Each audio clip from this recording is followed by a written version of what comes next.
Queridos irmãos e irmãs, na fé em Cristo, que alegria poder estar com vocês, falo isso mais uma vez, e sinto essa alegria para perceber, essa característica tão bonita dessa paróquia, que é essa caminhada em comum, uma característica que se conserva ao longo do tempo. E um sinal disso é essa presença tão maciça, de pessoas, de tantas comunidades, celebrando a festa da padroeira Nossa Senhora das Graças. Que bom, Então pensamos que mais essa festa possa reanimar ainda mais a caminhada das comunidades da nossa paróquia e possa favorecer, o crescimento no espírito missionário.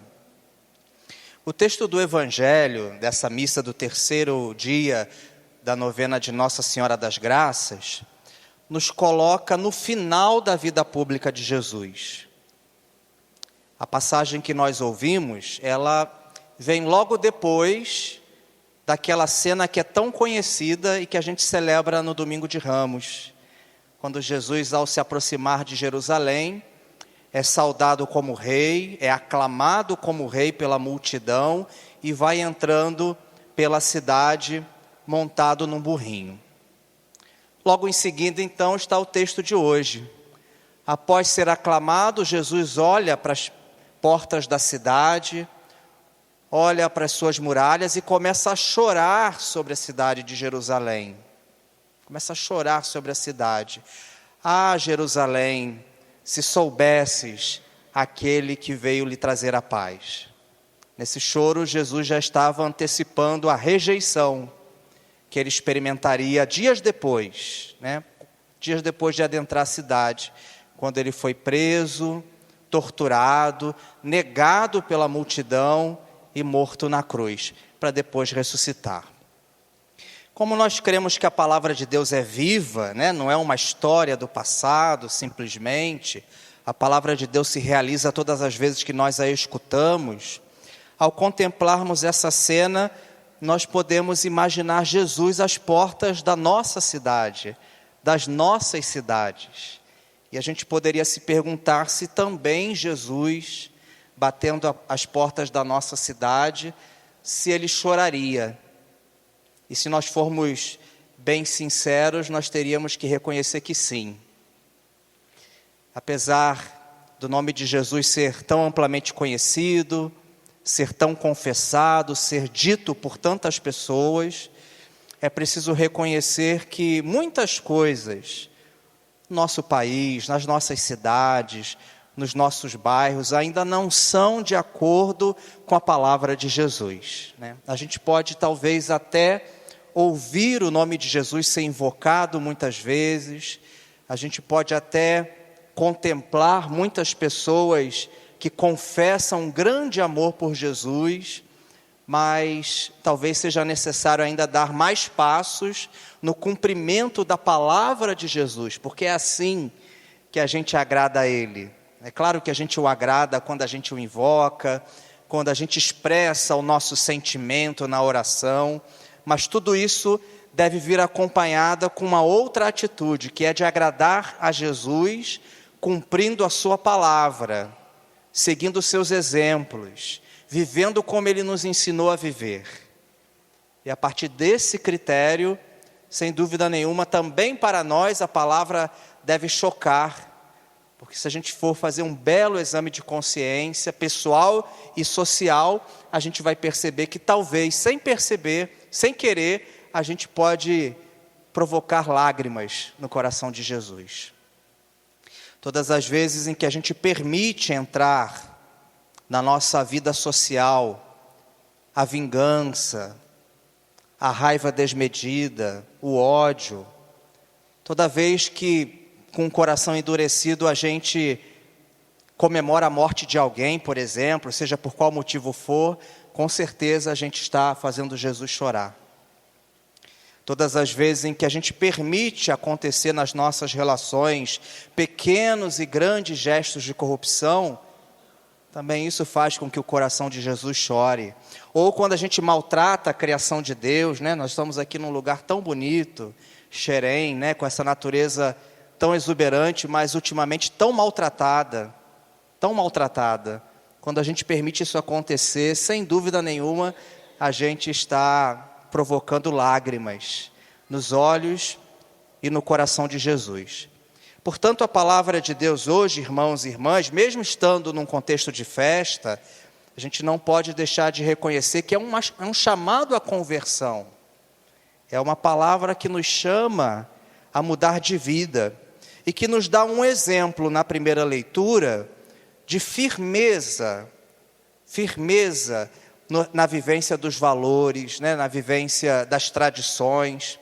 A primeira leitura é tirada lá do primeiro livro de Macabeus, que conta uma história próxima ao tempo de Jesus, 2 séculos antes de Cristo, quando um grupo de homens, né, Matatias e depois seus filhos, né, os irmãos Macabeus, resistem bravamente à investida de poderosos estrangeiros que queriam distorcer os valores do povo.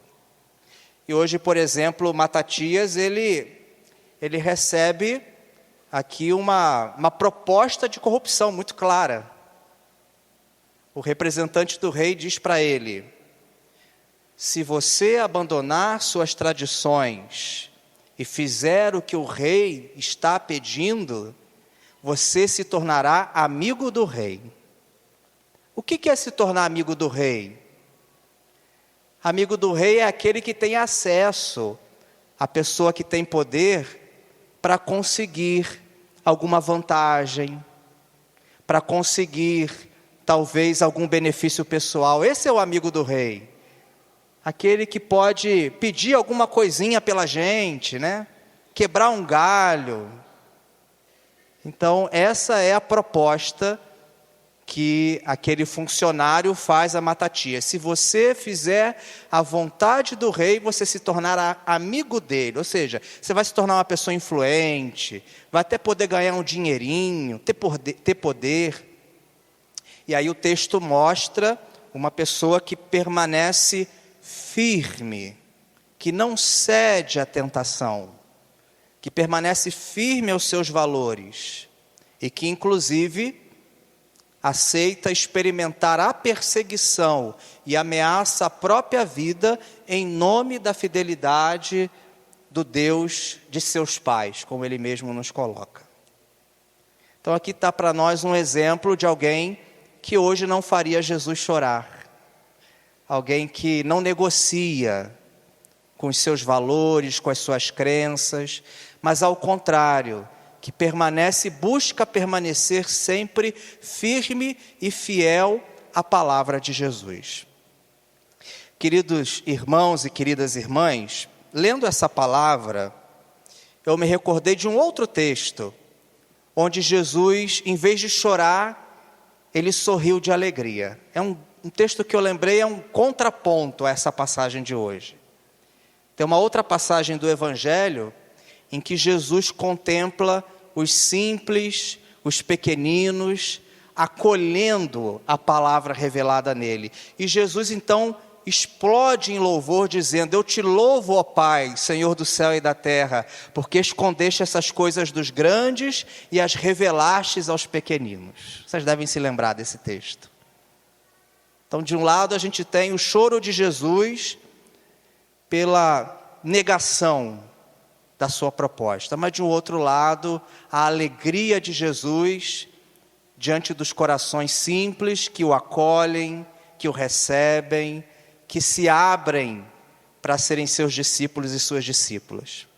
Por isso, irmãos e irmãs, nessa Eucaristia, no terceiro dia da novena de Nossa Senhora das Graças, nós queremos pedir a Deus a graça, essa grande graça, para além das graças pessoais que a gente quer pedir a Deus a graça de nunca fazer o coração de Jesus chorar.